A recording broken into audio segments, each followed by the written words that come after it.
Selamat malam saudara-saudara. Selamat kembali berjumpa dalam ibadah live streaming, ibadah online GBI Ramai Lahir. Pada malam hari ini kita masih merenungkan tentang buah roh yang telah dikhotbahkan, yang telah dibawakan secara berseri. Dan saat ini kita sampai pada buah roh kebaikan. Di dalam renungan kita pada malam hari ini, saya memberikan beberapa poin dalam merenungkan firman Tuhan pada malam hari ini. Yang pertama, apa itu kebaikan atau arti kebaikan dan contoh kebaikan, khususnya untuk bangsa kita ini. Yang kedua, kebaikan Tuhan adalah kasih yang sempurna untuk umat manusia. Yang ketiga, kalahkan kejahatan dengan kebaikan. Yang keempat, kesimpulan. Kelima, kesaksian dan penutup. Saudara, pada malam hari ini kita sampai pada kebaikan. Apa itu kebaikan? Kebaikan adalah sifat baik atau perbuatan baik atau kemurahan hati. Ada kesamaan daripada buah roh kebaikan ini, yaitu tentang kasih dan kemurah hatian. Di dalam kasih itu pasti ada kebaikan. Di dalam kemurahan hati itu ada kebaikan hati atau ada kasih. Di dalam kebaikan masih ada kasih dan kemurahan hatian. Jadi ada persamaan daripada kasih, kemurahan, dan kebaikan. Salah satu contoh kebaikan untuk bangsa kita, bangsa Indonesia, di mana tepatnya besok tanggal 17 Agustus kita bangsa Indonesia akan memperingati hari ulang tahun kemerdekaan bangsa kita yang telah dianugerahkan untuk kita semua, untuk bangsa Indonesia. Itulah kebaikan Tuhan, kemurahan Tuhan, kasih Tuhan untuk bangsa Indonesia ini. Di mana 75 tahun yang lalu, tepatnya tanggal 17 Agustus 1945, bangsa kita memproklamasikan akan kemerdekaan Indonesia, di mana para pejuang dan rakyat di waktu yang silam memperjuangkan bangsa ini terlepas dari pengetahuan bangsa dari negara lain, terlepas dari penjajahan, penindasan dari bangsa lain. Sehingga pada saat itu, ketika proklamasi disampaikan, diproklamirkan, maka Indonesia bebas untuk menentukan arah kepemimpinan bangsa itu sendiri dengan tidak tergantung kepada bangsa lain atau pengaturan bangsa lain. Tetapi saudara-saudara, kenyataannya kemerdekaan yang kita alami sampai pada saat ini belum kelihatan, belum sempurna, di mana kejahatan terjadi di mana-mana atau gambaran lain sebagainya. Itu disebabkan karena orang-orang atau manusia jauh daripada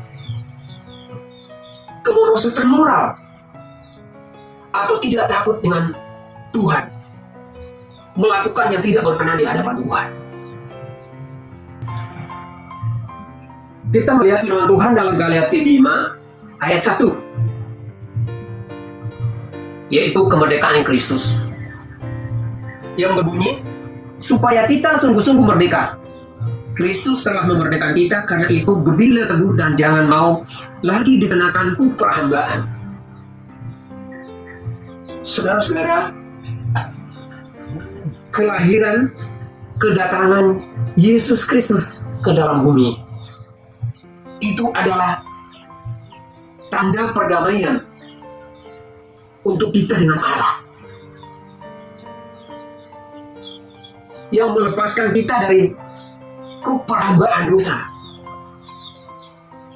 di mana pada saat itu umat manusia sudah jauh di hadapan Tuhan, sudah tidak berkenan di hadapan Tuhan lagi, sehingga Allah Bapa kita di surga mengutus anaknya yang tunggal untuk menebus dosa dan kesalahan kita. Kita melihat dari Yohanes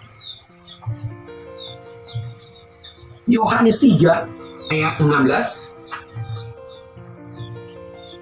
Karena begitu besar kasih Allah akan dunia ini, sehingga ia telah menurunkan anaknya yang tunggal, supaya setiap orang yang percaya kepadanya tidak binasa, melainkan beroleh hidup yang kekal.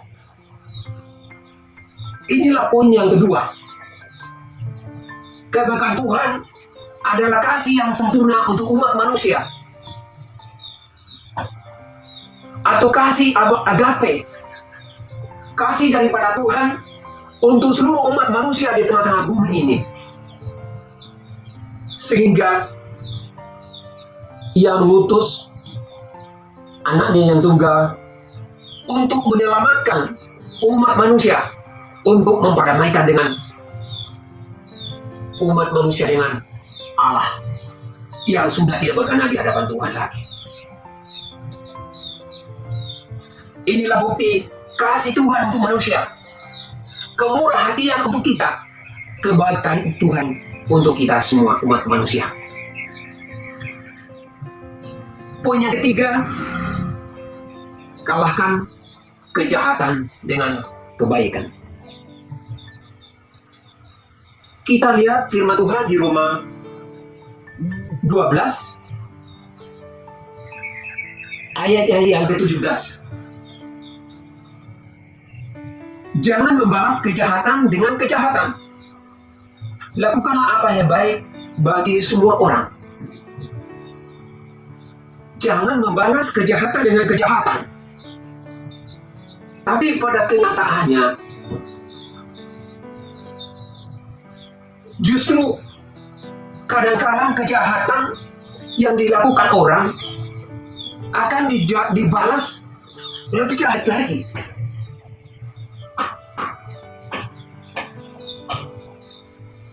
Ayat yang ke-20.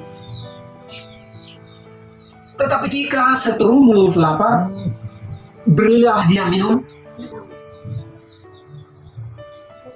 Jika ia harus, berilah ia minum.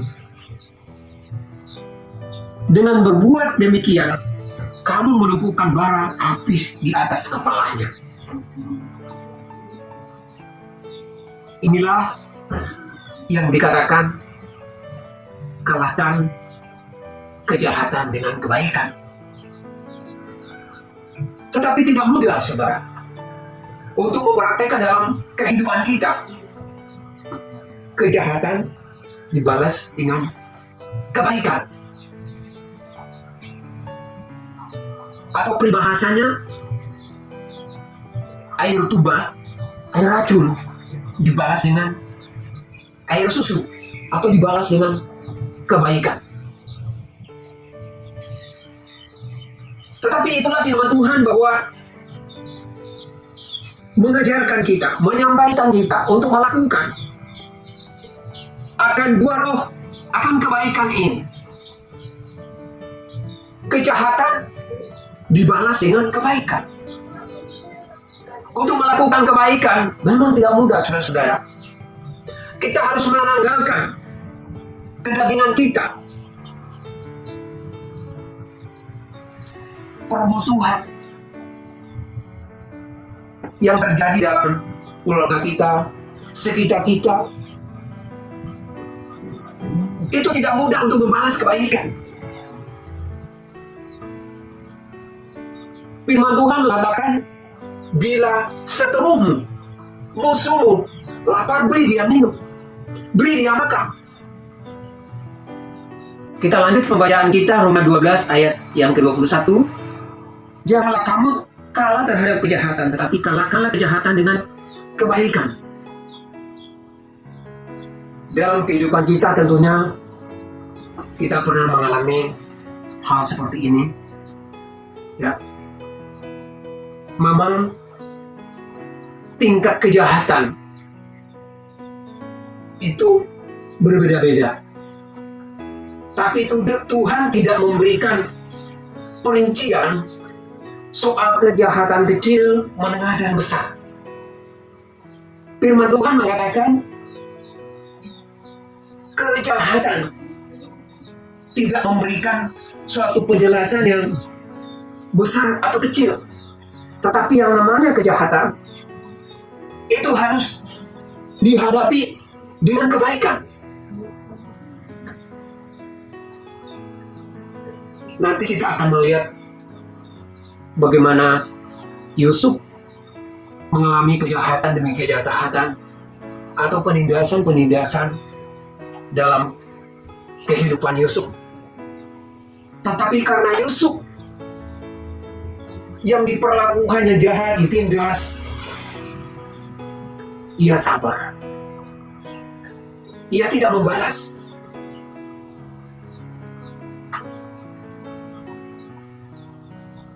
Di dalam cerita Yusuf, tentu saudara-saudara dan saya mendapatkan pelajaran saat duduk di sekolah minggu. Banyak hikmah yang kita petik dari cerita Yusuf ini, di mana dibenci oleh saudara-saudaranya, dijahati oleh saudara-saudaranya. Yusuf sampai dibuang ke dalam sumur. Coba saudara-saudara kita merenungkan, bahkan sampai di rumah kita merenungkan tentang cerita Yusuf ini. Pada saat itu saudara-saudaranya menjahatin dia. Berapa tahun Yusuf bersama dengan saudara-saudaranya, tentunya mengalami penindasan, mungkin dicubitin, ditendangin, mungkin tidak dibagi dengan makanan, diperlakukan dengan tidak adil. Kita bisa merenungkan di situ. Tetapi dalam Alkitab ini tidak menceritakan kejahatan-kejahatan yang kecil terhadap Yusuf dalam hal perlakuan saudara-saudaranya. Pastinya yang namanya kejahatan-kejahatan terhadap saudara dilaporkan yang tidak benar terhadap ayahnya, dipukulin. Saudara-saudara, betapa sabarnya Yusuf mengalami kejahatan dari saudara-saudaranya. Kalau kita membayangkan Yusuf pada saat dibuang ke sumur, dilambar ke sumur, bagaimana hati Yusuf terhadap perlakuan saudara-saudaranya saat dia dijual ke orang Ismail dan dijual ke orang Mesir kepada Potifar. wakil dari Firaun di Mesir. Akhirnya dibawa ke istana Firaun. Tapi dikatakan dalam firman Tuhan bahwa Tuhan menyertai Yusuf dan memberkati apa yang dikerjakannya selalu berhasil. Yusuf ada penyertaan dalam setiap pengerjaannya sehingga ia berhasil. Yusuf pada masa bersama dengan saudara-saudaranya. Saudara-saudaranya iri karena dia disayang oleh orang tuanya. Diberikan jubah yang maha indah. Yusuf iri karena Yusuf punya karunia mimpi. Bahkan karunia menafsirkan mimpi. Semakin jahatlah saudara-saudaranya. Semakin iri terhadap saudara-saudaranya. Saudara-saudaranya membenci dia. Betapa sabarnya Yusuf. Betapa tekanan yang dialami oleh Yusuf bersama dengan saudara-saudaranya. Tapi berkat kesabaran Yusuf, kebaikan Yusuf tidak membalas dengan saudara-saudaranya, Yusuf semakin dipakai Tuhan ketika ia di dalam istana Firaun, ada di rumah kediaman Firaun. Ia diberikan kuasa untuk mengatur dalam keluarga bersama dengan Potifar. Dan ia mengalami penyataan Tuhan. Dan di dalam pekerjaannya ia selalu berhasil. Dan pada saat itu diizinkan Tuhan, diizinkan difitnah oleh istri majikannya, istri Potifar, karena cinta istri Potifar ditolak. Saudara yang kasih di dalam Kristus, seandainya pada saat itu Yusuf ini tidak takut dengan Tuhan, tidak menguasai diri, saat ditawarkan, diajak oleh istri majikannya, istri Potifar, untuk bersama dia, karena pada saat itu tinggal berdua di dalam rumah itu. Tetapi Yusuf menguasai diri, takut dengan Tuhan, maka hingga dia difitnah untuk melakukan yang tidak berkenan terhadap istri majikannya, hingga ia dimasukkan ke dalam penjara. Inilah perjalanan Yusuf mengalami tekanan, mengalami kejahatan. Tetapi Yusuf dengan sabar, tidak berdaya. Tetapi Tuhan melihat akan hati Yusuf. Tuhan melihat akan kebaikan Yusuf. Ketika Yusuf ada di istana Firaun, Tuhan memakai dia menjadi saksi. Ia dipakai Tuhan untuk menafsirkan mimpi, sehingga mimpi Firaun itu bisa diartikan dan akhirnya diangkat. Yusuf diangkat untuk menjadi penguasa di istana Firaun. Dan akhirnya Yusuf selalu disertai Tuhan, dan apa yang dikerjakannya senantiasa berhasil. Hingga Mesir pada saat itu semakin diberkati. Dan itulah Yusuf dipakai Tuhan sehingga dapat mimpinya itu menjadi nyata pada saat Firaun menjadi raja. Di sini kita bisa merenungkan Yusuf saat menjalani kehidupannya itu mengalami penindasan atau kejahatan-kejahatan dari saudara-saudaranya. Bahkan difitnah pada saat di rumah Potifar. Difitnah istri majikannya, istri Potifar.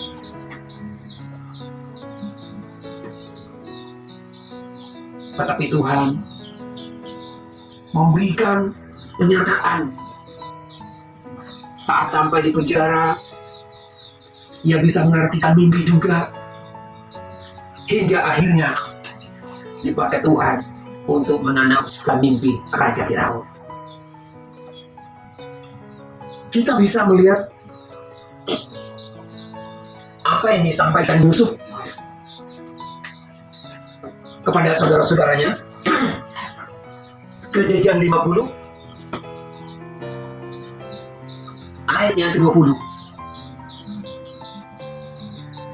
Firman Tuhan mengatakan, memang kamu telah mereka-reka yang jahat terhadap aku, tetapi Allah telah mereka-rekanya untuk kebaikan, dengan maksud melakukan seperti yang terjadi sekarang ini, yakni memelihara hidup suatu bangsa yang besar. Kalau apa yang dialami oleh Yusuf dari saudara-saudaranya,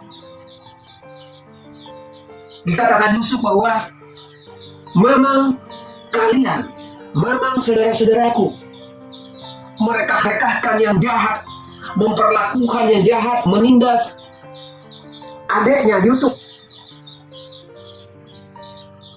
Tetapi Yusuf mengatakan bahwa Tuhan, Allah Bapa di surga, mereka-reka untuk kebaikan Yusuf. Ini sungguh dahsyat, saudara-saudara. Yusuf itu merenungkan hal ini. Apa yang terjadi dalam kehidupan Yusuf terhadap saudara-saudaranya, itu bukan kejahatan murni. Dalam hal ini direnungkan Yusuf adalah rancangan Allah yang diizinkan terhadap Yusuf. Ini adalah suatu proses untuk pembentukan Yusuf, sehingga Yusuf ada kesabaran, ada kebaikan, ada merendahkan diri, ada menguasai diri. Yusuf tidak membalas kejahatan dengan kejahatan terhadap saudara-saudaranya, sehingga rancangan Tuhan terhadap Yusuf, dikatakan Yusuf, Tuhan mereka-reka, Tuhan merancangkan kebaikan pada akhirnya. Ini perlu perenungan yang mendalam, saudara-saudara, bahwa Yusuf ini benar-benar merenungkan apa yang dialami dalam kehidupannya. Sebenarnya kesempatan yang sangat besar Yusuf untuk membalas saudara-saudaranya pada saat saudara-saudaranya datang ke Mesir untuk membeli gandum, untuk membeli makanan. Tetapi tidak, saudara. Yusuf tetap berbuat kebaikan.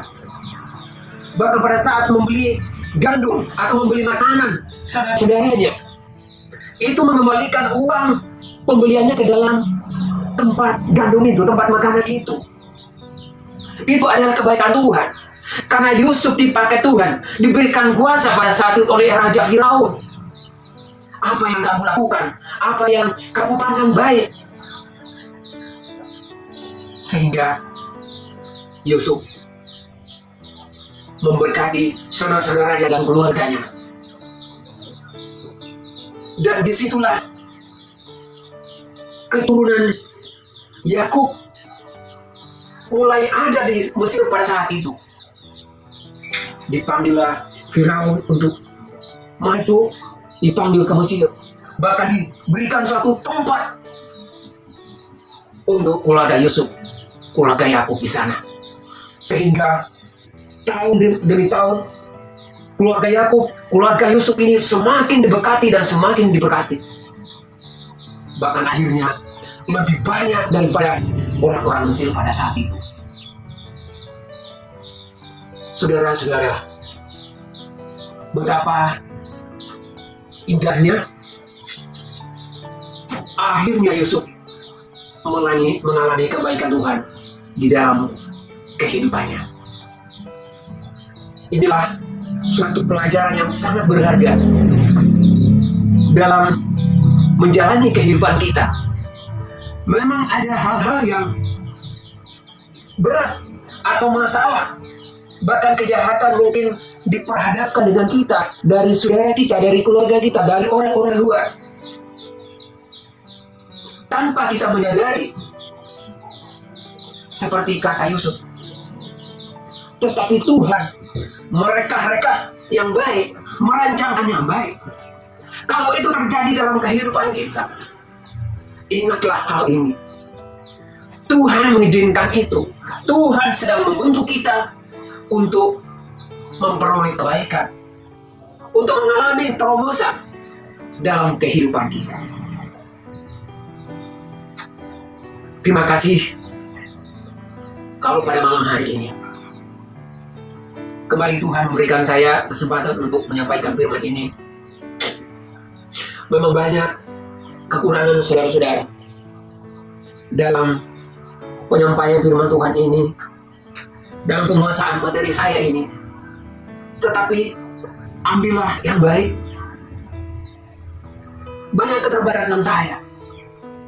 Petiklah, ambillah hikmah dari setiap firman yang saya sampaikan ini, atau disampaikan oleh setiap pelayan-pelayan Tuhan, atau setiap hamba-hamba Tuhan yang dipakai Tuhan untuk menyampaikan firman Tuhan.